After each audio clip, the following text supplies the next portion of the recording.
Ya, ini judul yang diberikan yaitu Suamiku Seorang Perfeksionis. Tadi udah kita dengarkan sama-sama dari audionya gitu ya. Tentang bagaimana sih kisah seorang suami yang bernama Arjuna dengan istrinya Karin gitu ya. Yang sudah menikah 15 tahun ya. Dan bagaimana kita akan melihat ciri-ciri seorang perfeksionis itu seperti apa gitu ya. Mereka sudah membangun usia pernikahan 15 tahun dan sepertinya dari satu sisi ingin juga menurut Karin tadi ingin berpisah lah ya, tidak ingin tinggal serumah lagi karena tadi pengaruh dari apa yang tadi Bapak Ibu juga udah sampaikan ya dari cerita yang kita dengar. Nah, malam ini tentu kita akan belajar gitu skill apa ya yang harus dimiliki pada saat kita menghadapi pasangan kita ini seorang perfeksionis gitu. Ya, supaya kita bisa tetap membangun relasi yang sehat ya di tengah-tengah rumah tangga yang memang tidak mudah ya yang dialami oleh Karin dan Arjuna ini. Gimana kita bisa tetap membangun keluarga di mana relasi dengan anak-anak baik ya dan rumah tangga bisa tetap kondusif. Kira-kira seperti itu yang akan kita pelajari ya. Nah, Bapak Ibu, dari cerita tadi ya, menurut Karin nih, menurut istri, Arjuna itu suami yang perfeksionis gitu ya, yang banyak aturannya, banyak tuntutan ya, demanded gitu sama Karin gitu ya. Bahkan menurut sang istri, Arjuna ini seorang suami yang pikirannya dangkal gitu ya. Menganggap tidak ada sisi baik lah dalam diri Karin gitu ya.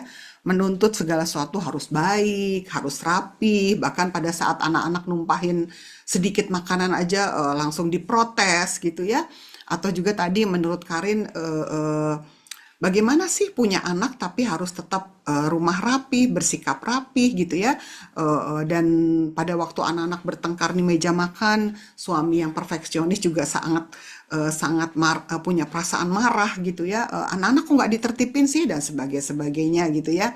Bahkan juga kita tadi mendengar ceritanya juga bagaimana menurut Karin Arjuna ini suami yang suka menunda-nunda ya karena mungkin sangat perfeksionis dia ingin melakukan semuanya yang terbaik gitu ya dan hal yang sangat dirasakan oleh seorang istri dengan suami perfeksionis dia merasa seperti kayak dipolisiin gitu ya untuk banyak hal keputusan mungkin kalau saat dia belanja kok seperti ini gitu ya saat membersihkan rumah kok tidak bersih, merawat anak tidak seperti yang diharapkan, sehingga dia merasa seperti nggak punya keleluasaan gitu untuk menjalankan peran sebagai seorang ibu dan istri.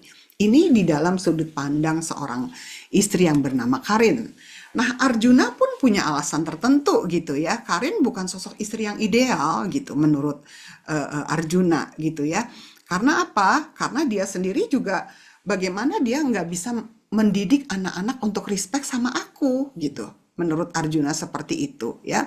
Eh, Dia nggak bisa kompak gitu untuk mengasuh anak ya dengan aku ya sehingga anak-anak bersikap membantah ya anak-anak juga akhirnya berprestasi buruk ya seperti itu bahkan relasi suami istri yang tidak harmonis membuat anak-anak juga bertumbuh dengan perasaan tidak aman di dalam rumah ya anak-anak jadi menunjukkan sikap yang depresi ya dengan menggigit kuku lalu gagap berbicara itu juga salah satu eh, eh, dampak daripada bagaimana relasi yang tidak harmonis.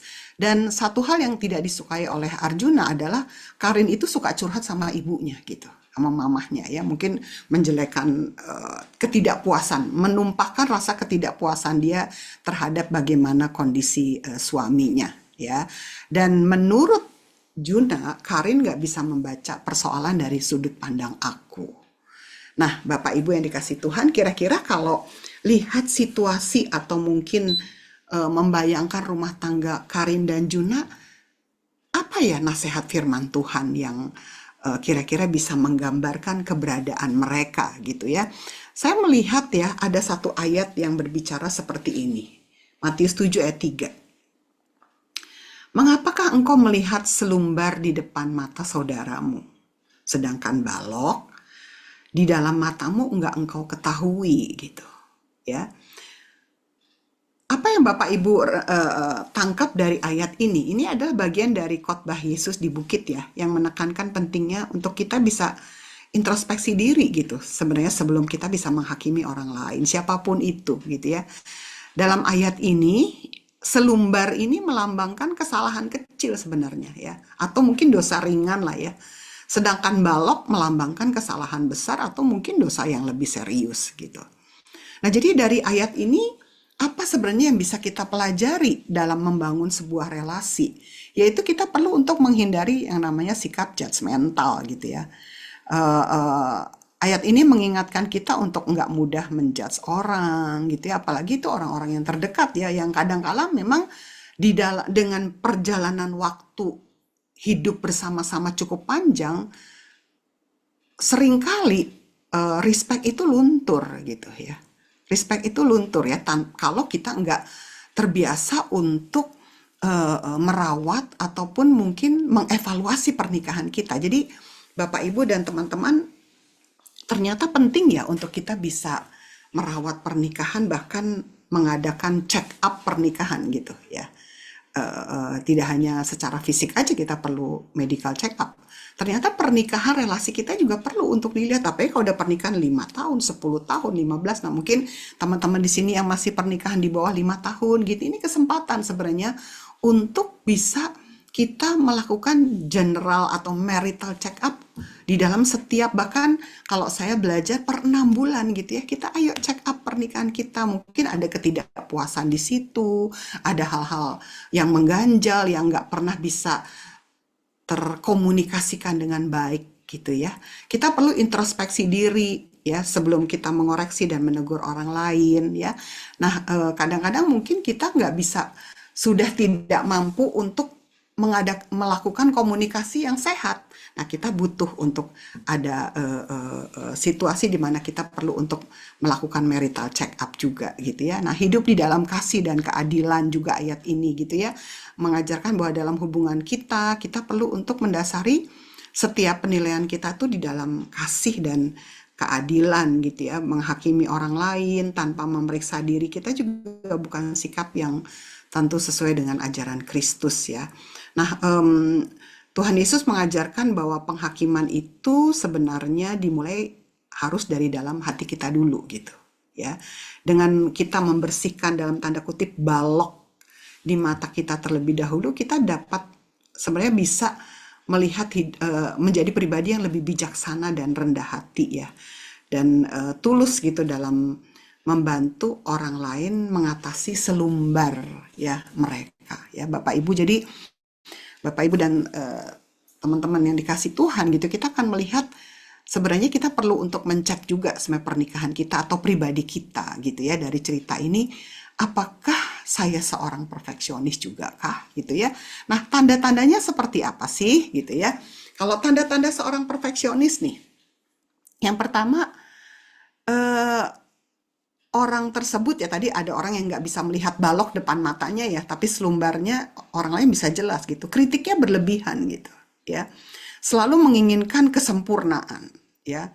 Itu dapat membuat situasi ini saling mengkritik, bahkan hal-hal kecil yang kadang-kadang tidak sesuai dengan standar gitu ya. Ini kok mungkin baru ada apa ya, mungkin lantai baru dibersihkan tiba-tiba mungkin ketumpahan apa, kalau tadi cerita yang tadi ya, itu langsung yang muncul reaktif gitu ya, seperti itu. Atau juga tidak mudah puas, baik bagi dirinya maupun bagi pasangan ya. Sulit buat mereka untuk merasa puas dengan hasil apapun gitu ya. Seperti itu. Karena apa? Karena orang-orang perfeksionis tentu mereka punya standar yang lumayan tinggi nih ya.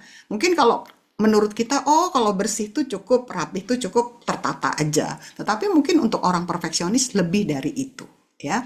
Dan memang tidak mudah untuk pasangan menikah dengan orang yang perfeksionis gitu ya. Dia juga sulit beradaptasi nih terhadap situasi ya, seperti itu. Kecenderungan untuk kadang-kadang memaksakan sebuah kesempurnaan itu bisa membuat jadi sulit menerima perubahan atau nggak fleksibel gitu ya terhadap situasi dan rencana. Ya, kadang-kadang kalau udah menurut dia keputusannya putih, ya harus putih semuanya gitu ya. Jadi kadang-kadang tidak fleksibel. Nah, tekanan berlebihan pada pasangan ya, seorang perfeksionis bisa menuntut pasangan untuk memenuhi ekspektasi yang tinggi yang bisa menimbulkan stres nih, ketegangan di dalam hubungan. Ya, seperti itu. Jadi dia mengharapkan kalau dalam kasus tadi, ayo anak-anak kalau datang kasih salam misalnya ya. Begitu nggak kasih salam anak-anak, dia merasa anak-anak nih kok nggak dididik dengan baik sih oleh mamahnya gitu ya. Mamahnya nih mendidik apa kok anak kok jadi seperti ini misalnya ya, tidak menghormati papahnya misalnya dalam kacamata cerita tadi ya, seperti itu. Lalu prokrastinasi gitu ya, takut melakukan kesalahan sehingga suka menunda pekerjaan. Ini juga tadi dialami ya oleh seorang Arjuna.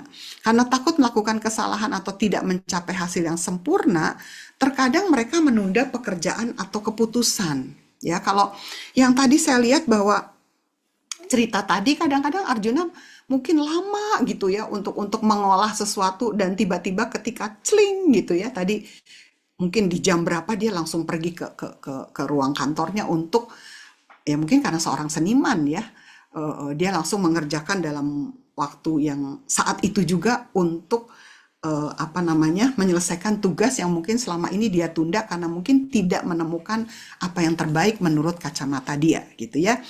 Nah, berikutnya apalagi sulit menerima kritik. Nah, ini jelas ya. Tanda-tandanya meski sering mengkritik orang lain, seorang perfeksionis mungkin memiliki kesulitan loh untuk menerima kritik karena merasa usaha aku tuh udah paling maksimal gitu ya. Aku udah mengerjakan yang the best gitu. Jadi rasanya kalau orang mengkritik enggak lah gitu ya. Nah, ini sambil kita melihat sengaja saya munculkan satu demi satu kita belajar juga ya Bapak Ibu buat saya juga. Mungkin kita kadang-kadang kurang empati pada orang lain ya. Fokus berlebihan pada kesempurnaan itu bisa membuat mereka jadi kurang sensitif ya terhadap perasaan orang lain gitu. Karena mereka lebih mementingkan hasil daripada proses atau dampak emosional ya. Kadang saya terpikir kepada pasangan-pasangan yang mungkin terlalu perfect gitu ya. Bagaimana mereka terkadang mengorbankan sebuah relasi untuk mungkin rumah harus rapi, bersih, kinclong misalnya gitu ya. Mana mungkin kalau punya anak kecil ya. Kalau kita mungkin anak-anak udah besar kita masih bisa menerapkan itu ya. Sehingga bagi orang-orang yang perfeksionis mereka menjadi terganggu dan akhirnya mengorbankan relasi dan kurang berempati. Nah, ini tentu hal-hal yang perlu untuk dicermati agar kita tidak masuk ke dalam lingkaran yang seperti itu dalam relasi dengan orang-orang terdekat. Dan memang yang paling menjadi korban adalah orang-orang yang terdekat, baik istri atau suami atau rekan kerja yang terdekat ya. Kalau punya bos yang sangat perfeksionis, tentu mereka juga akan kena dampaknya gitu ya. Nah, sekarang kenapa sih kok ada ya orang yang seperti itu? Ya, jelas ada. Karena pola asuh yang dapat mempertajam sifat perfeksionis ya. Jadi sifat perfeksionis tuh nggak datang tiba-tiba Bapak Ibu. Ya kan? Selain sifat mungkin kecenderungan dari bawaan ada temperamen dasar ya kalau mungkin beberapa waktu yang lalu kita belajar MBTI gitu, ada faktor-faktor yang mempertajam sifat perfeksionis gitu ya. Yang pertama apa? Ya, seorang anak yang dibesarkan dengan tuntutan yang tinggi dari orang tua nih. Ya. Orang tua yang menetapkan standar yang tinggi dalam segala hal. Mungkin kamu harus nilainya A ya, gitu ya. Dalam kegiatan ekstrakurikuler kamu harus juara dong main apa badminton misalnya, volinya ya. Perlihatkan bahwa kamu itu anak siapa nih, kamu hebat gitu ya. Atau dalam perilaku juga ya. Itu semua bisa membuat anak merasa bahwa mereka itu dihargai kalau memenuhi standar papa mamahnya. Ya, banyak ya Bapak Ibu kadang saya pun juga sebagai saya punya anak dua ya dua-dua sekarang udah menikah tapi saya ingat saya pernah buat kesalahan seperti itu gitu ya.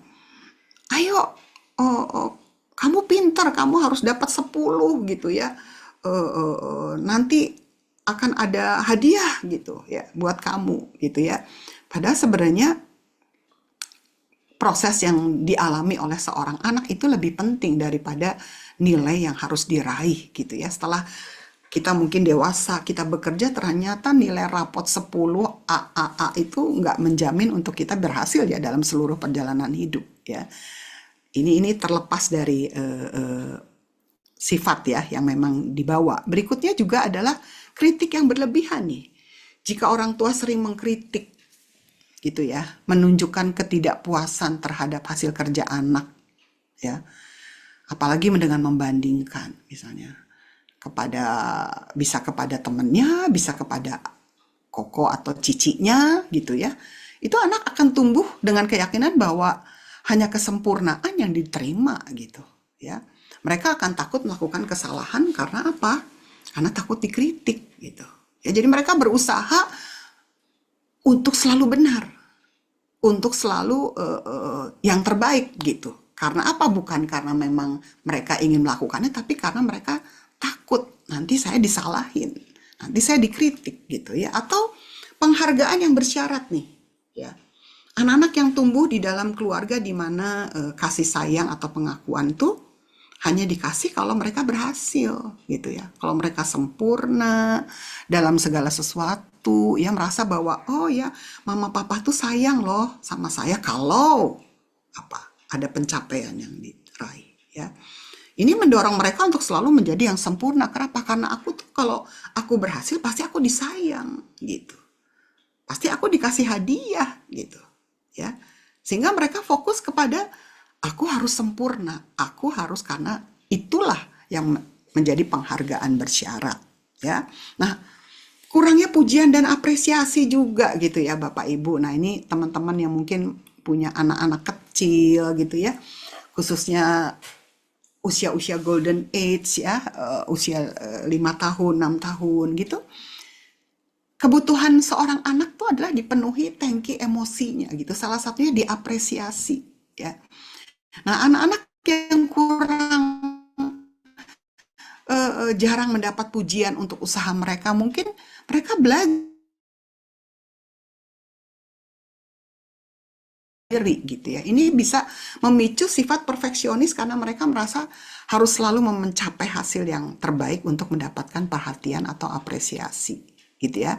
Bagaimana pujian itu diberikan sebenarnya tidak hanya mereka mendapatkan satu nilai 10 atau angka, tetapi atas usaha mereka gitu yang sederhana. Mungkin mereka apa namanya bersikap jujur, mereka menolong orang lain, ya, mereka memberi makanannya berbagi dengan orang lain, gitu ya. Dan ini perlu untuk dikembangkan, gitu. Berikutnya adalah kontrol yang berlebihan. Nah, ini mungkin mama papa yang selalu overprotectiveness, gitu. Ya, orang tua yang selalu mengontrol setiap aspek kehidupan anak, misalnya memutuskan apa yang terbaik untuk anak dan nggak memberi kebebasan, gitu ya. Itu bisa mengajarkan anak bahwa mereka nggak boleh bikin kesalahan sehingga mereka tumbuh dengan rasa takut gagal dan dorongan untuk menjadi sempurna.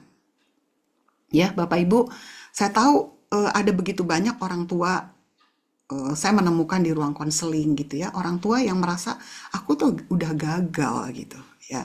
Kenapa? Karena andai aja dulu aku belajar ilmu parenting yang baik gitu ya. Saya pernah juga dalam perjalanan saya membesarkan anak-anak, saya merasa bahwa aduh kenapa ya saya nggak kuliah dulu-dulu gitu waktu anak-anak masih baby gitu ya.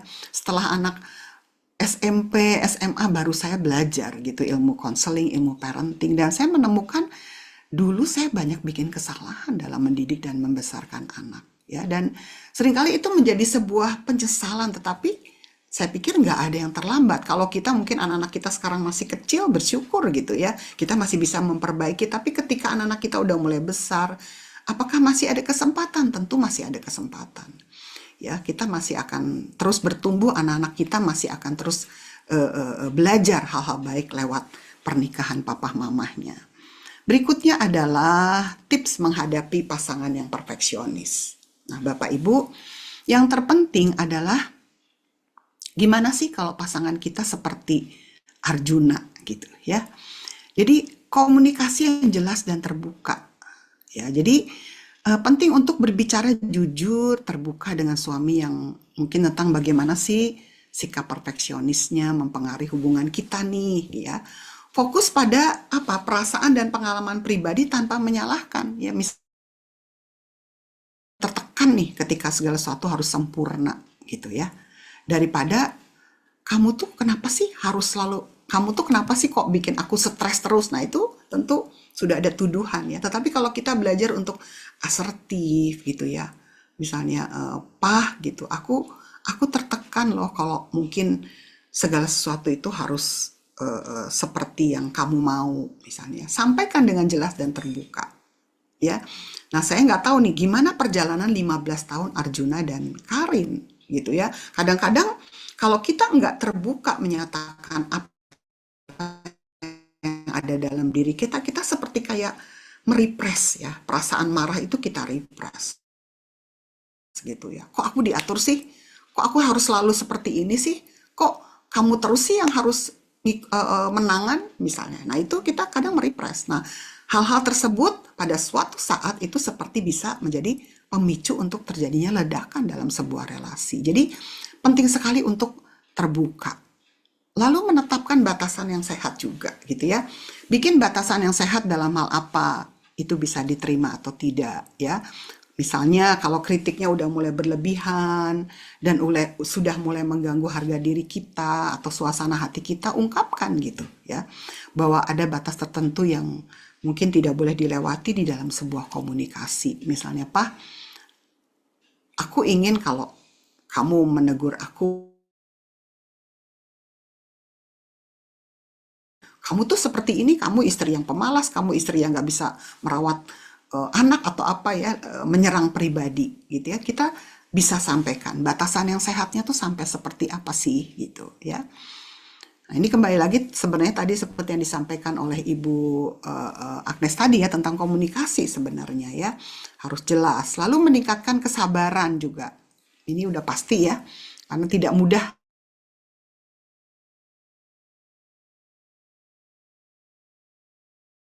Kami juga mungkin membutuhkan waktu untuk memahami dampak dari perilakunya sebenarnya ya. Apalagi kalau kita tahu dia dibesarkan dengan papa mama yang sangat dominan dan otoriter misalnya ya. Jadi kita butuh kesabaran. Lalu berikutnya juga memberikan dukungan emosional kepada pasangan kita ya. Karena orang-orang perfeksionis gitu ya, kalau segala sesuatunya tuh gak berjalan sesuai rencana. Nah, sekarang gimana kita sebagai pasangan atau sebagai istri memberikan dukungan emosional gitu dengan menawarkan pengertian dan empati kita gitu ya. Kita bisa mengakui usahanya ya, meskipun mungkin kita tidak setuju dengan tuntutan-tuntutannya, tapi kita bisa membantu menenangkan suami kita. Misalnya, it's okay, misalnya ya. It's okay, Pak, rapi gitu. Oke, besok kita akan usahakan untuk bisa lebih baik misalnya seperti itu. Atau mungkin pada saat dia bikin kesalahan gitu ya, it's okay. Hari ini mungkin pekerjaan kamu belum selesai, besok aku akan bantu di bidang ini. Kita masih bisa coba lagi dan sebagainya. Jadi sifat perfeksionis itu lama-lama dia juga akan menurunkan standar gitu pada saat kita memberikan satu respon ya, dengan memberikan dukungan gitu, bahwa saya aja bisa menerima kok kalau kamu mungkin nggak perform dengan baik gitu ya. Nah, selanjutnya sebenarnya kita juga ingin diterima pada saat saya tidak perform dengan baik gitu. Ya, jadi kita perlu memberikan dukungan. Lalu yang berikutnya adalah memisahkan cinta dan pencapaian. Nah, ini ya.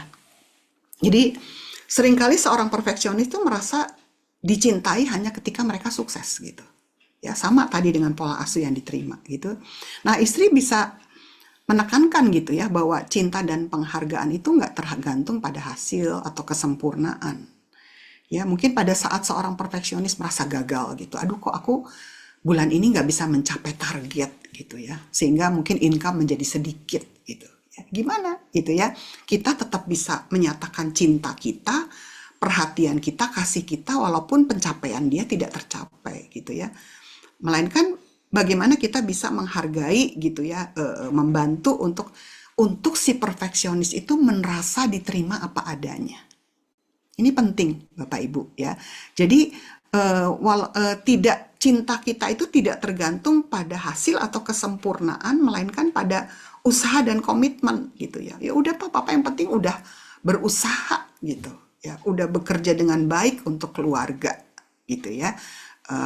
Kita belajar menerima apa yang mungkin didapat pada bulan ini, walaupun mungkin nggak full, mungkin gajinya misalnya, ya itu contohnya. Sehingga kita bisa ini nih menolong dia juga untuk bisa menerima keberadaan dirinya. Lalu juga apa? Fokus pada proses. Bapak Ibu, teman-teman sampai di sini oke ya? Saya waktunya sampai jam berapa ya? 10 menit lagi ya, Bu Sandra? Masih oke ya mendengerin ya? Ya, 10 menit lagi Bu Yudi. Ya, oke ya. Saya cepetin dikit nih. Ya, tips menghadapi pasangan perfeksionis. Fokus pada proses bukan pada hasil. Ya, jadi ini jelas gitu ya. Bantu untuk suami kita belajar menghargai proses ya, daripada fokus kepada hasil ya. Ajak untuk dia juga merayakan gitu langkah-langkah kecil dalam perjalanan gitu ya. Bukan kepada tujuan besar yang dia capai. Ini bisa membantu mengurangi stres dan tekanan dalam hubungan, Bapak Ibu ya. Berikutnya juga berlatih mengelola konflik, ini jelas gitu ya. Jadi keterampilan untuk resolusi konflik, mungkin ajak untuk bernegosiasi dengan tenang gitu ya, menemukan solusi bersama ya. Tadi udah disampaikan oleh Bu Agnes juga, nggak terjebak dalam argumentasi emosional gitu ya, dan sangat penting ini untuk menjaga keharmonisan. Berikutnya, beri waktu untuk diri sendiri juga. Nah, kadang-kadang nih kita sebagai istri atau pasangan lah ya, tidak harus istri, suami juga ya. Kadang menghadapi pasangan yang perfeksionis itu bisa melelahkan gitu. Kita kadang capek ya, kadang kita menjadi stres gitu ya. Ini penting untuk kita juga memberi ruang buat diri kita juga loh ya. Kita perlu untuk menghabiskan waktu untuk bisa mungkin tarik napas dulu, menenangkan diri ya, mungkin olahraga, me time, melakukan hobi. Ya, ini juga membantu kita menjaga kesehatan emosi kita. Karena kalau kita bisa stabil, kita juga bisa merespon dengan lebih baik ya, seperti itu. Lalu juga kita membangun dukungan eksternal. Nah ya, jadi ini perlu ya punya dukungan mungkin sahabat, orang-orang terdekat, hamba-hamba Tuhan, konselor yang bisa membantu ya, memberikan perspektif dari luar ya, dan menawarkan strategi tambahan untuk menghasilkan situasi yang lebih baik. Dan yang terakhir yaitu mengajukan bantuan profesional kalau dibutuhkan. Kalau misalnya kira-kira, aduh ini relasinya udah saling tajam nih, udah nggak bisa lagi, nggak ada salahnya kita minta bantuan profesional atau hamba-hamba Tuhan gitu ya. Orang-orang yang apa namanya bisa menolong, memahami dinamika hubungan dan menemukan cara untuk mengurangi tekanan akibat dari perfeksionisme ini. Ya, Bapak Ibu, jadi kita nggak sendirian itu. Nah, jadi ini berikutnya yang perlu dihindarkan dengan orang saat berhadapan dengan si perfect, yaitu jangan membalas kritikan dia, gitu ya. Karena ini akan semakin memperburuk. Jangan menyalahkan diri kita sendiri juga, gitu ya. Pada saat menganggap bahwa kamu mah bukan istri yang pinter misalnya ya, masakan kamu itu aja misalnya, itu ya jangan menganggap bahwa ketidaksempurnaan kita itu sebagai sebuah kegagalan gitu ya. Ingat bahwa diri kita juga nggak semua standar tinggi yang dia tetapkan tuh kita juga harus menjadi beban kita gitu ya. Jadi oke, hari ini memang masakan kita nggak enak atau kita itu oke, nanti kita perbaiki. Itu bukan membuat kita menjadi drop lalu mulai menyalahkan diri gitu ya. Kita perlu juga menghargai diri sebagai langkah penting untuk kita bisa tetap seimbang dalam menghadapi tekanan-tekanan ya yang datang dari si perfeksionis tersebut gitu. Lalu juga hindari mengabaikan perasaan Anda diri sendiri gitu ya, sama ya. Lalu jangan selalu mengiyakan tanpa diskusi gitu ya. Jadi tadi bangun gitu ya komunikasi. Diskusi itu erat kaitannya dengan komunikasi asertif. I statement ya.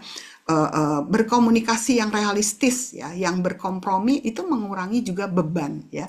Saya pikir beberapa waktu yang lalu kita udah belajar ya gimana I statement, asertif, ya, komunikasi yang terbuka, jujur tanpa melukai dan mendestroy pasangan gitu ya. Kita udah belajar. Nah, jangan biarkan standar diri Anda akhirnya menjadi menurun gitu ya. Jadi menurunkan percaya diri kita. Oke, selanjutnya saya tahu bahwa 15 tahun gitu ya, tadi juga udah disampaikan, ini memang nggak mudah. Tentu sudah banyak babak belur. Ya, oleh karena itu alangkah baiknya memang seperti yang tadi saya sampaikan, di awal-awal pernikahan, teman-teman yang baru menikah, mungkin ya yang ada di sini baru setahun, 2 tahun, itu ada baiknya terus belajar gitu. Karena kalau udah panjang, ya ada begitu banyak apa namanya hal-hal yang menjadi seperti kayak benang kusut yang kita harus urai satu demi satu sampai ketemu akar masalahnya. Ya, kadang-kadang orang-orang yang datang ke ruang konseling itu mereka udah seperti kayak apa ya, gambarannya tuh pikirannya tuh ruwet. Mereka harus memulai memperbaiki relasi mereka. Ya, dan satu hal saya selalu kembali lagi kepada nasihat prinsip kebenaran firman Tuhan gitu ya. Selain proses counseling, bertemu dengan konselor, bertemu dengan hamba Tuhan, membuat journaling mungkin pada saat-saat kita udah stres, kita udah nggak tahu lagi harus bagaimana gitu ya, kayak mengalami kebuntuan gitu ya. Nasihat firman Tuhan datang bahwa Tuhan itu dekat gitu kepada orang yang patah hati. Dia menyelamatkan orang-orang yang remuk jiwanya. Ada saat-saat kita harus memang benar-benar self-talk sama Tuhan gitu. Ayat ini menghibur kita gitu. Tuhan itu dekat loh ya pada saat kita terluka mungkin dengan sikap pasangan yang perfeksionis gitu ya. Tuhan itu memberi pertolongan kepada orang yang tertindas. Saya baru kemarin 3 hari yang lalu melayani seorang wanita masih muda gitu ya, sekitar 32 tahun. Dia datang dan mengatakan bahwa suami saya ini sangat perfeksionis banget gitu ya, dominan banget gitu ya, segala sesuatu diatur gitu ya, sampai saya harus gunting rambut pun harus seperti ini, baju saya harus kayak gini, pokoknya saya harus perfect. Sampai saya merasa bahwa saya ini udah nggak seperti manusia lagi yang punya keinginan gitu ya.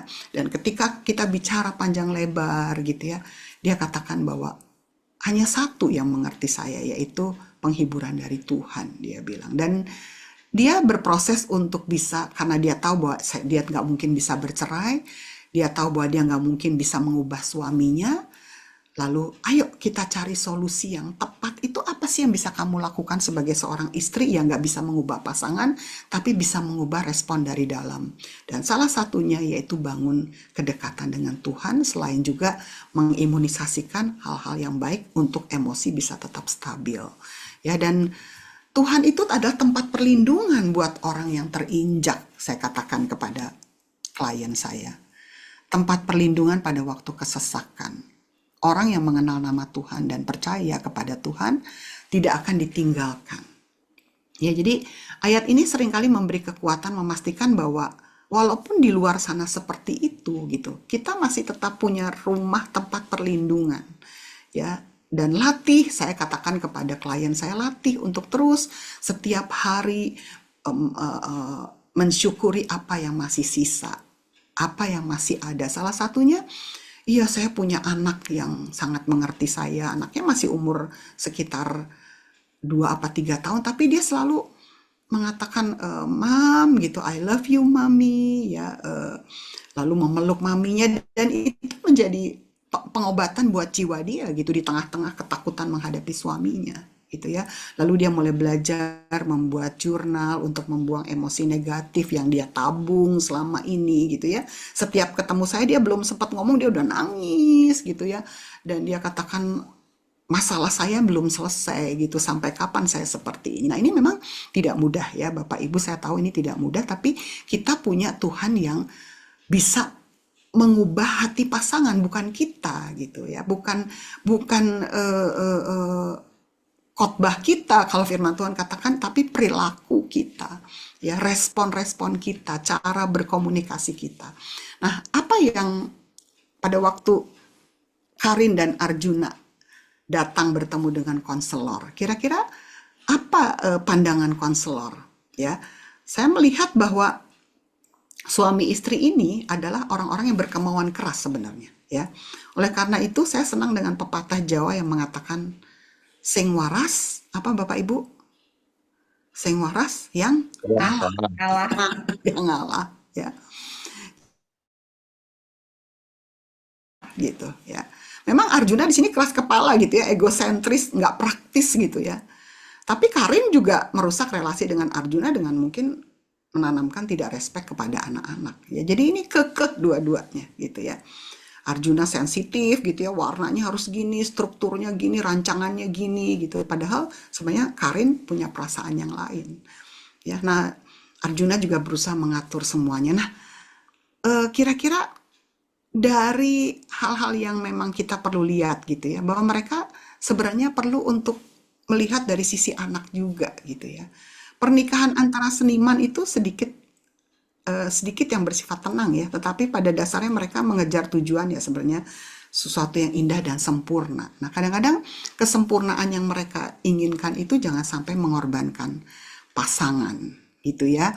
Dan konselor menasehatkan seperti ini gitu ya, bahwa hal yang tidak boleh dikatakan saat bertengkar yaitu mengungkit pertengkaran yang lampau dan menyebut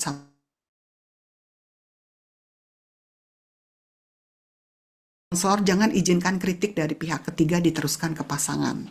Ya, jadi, oh, aku tadi udah cerita sama mama aku, memang kamu mah seperti itu, suami yang bla bla bla misalnya ya. Jadi kita tidak perlu untuk meneruskan itu ya, walaupun memang itu benar gitu ya. Itu akan menjadi penyebab keradangan, kalau itu luka menjadi radang, jadi menjadi kerusakan bagi proses perdamaian gitu. Lalu kata-kata yang merendahkan gitu, ah payah kamu mah, gitu aja kamu gak mampu misalnya, kata-kata sindiran atau mentertawakan ya, seperti itu. Atau juga saling mengcounter ya, kalau kamu bisa aku juga bisa gitu ya, aku juga bisa lah gitu ya, seperti itu. Aku ingin cerai misalnya, cerai itu sebenarnya ungkapan menyakitkan ya dalam sebuah pernikahan ya, buat dirinya dan pasangan, dan ini sebenarnya harus segera diselesaikan.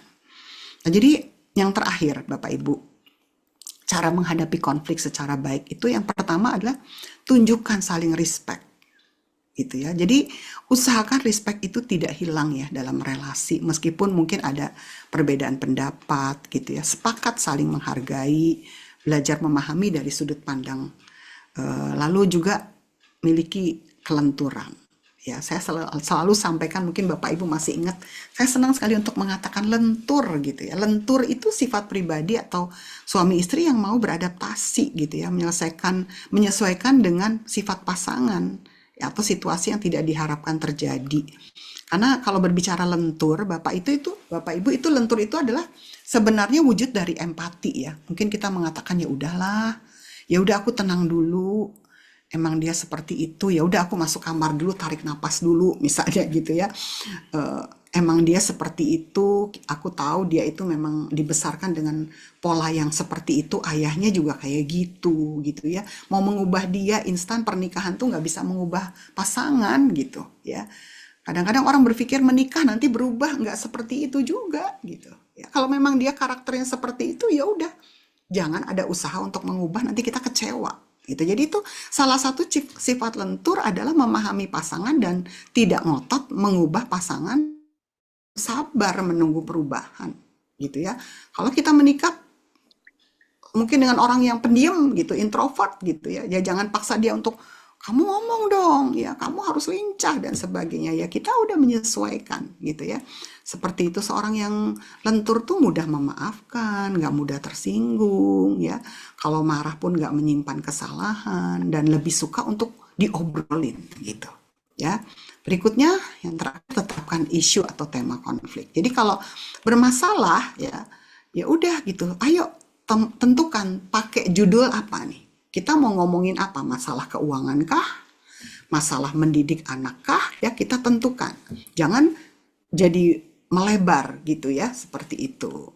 Berikutnya adalah temukan wilayah kesepakatan. Ya misalnya, oke, kalau dari kasus yang tadi ya, bagaimana kalau bukannya pindah rumah memisahkan diri tadi ya, si Karin, gimana kalau kita usahakan untuk kantor itu tidak di sini misalnya ya, kantor tidak di rumah, karena mungkin situasi kantor itu banyak mengambil situasi yang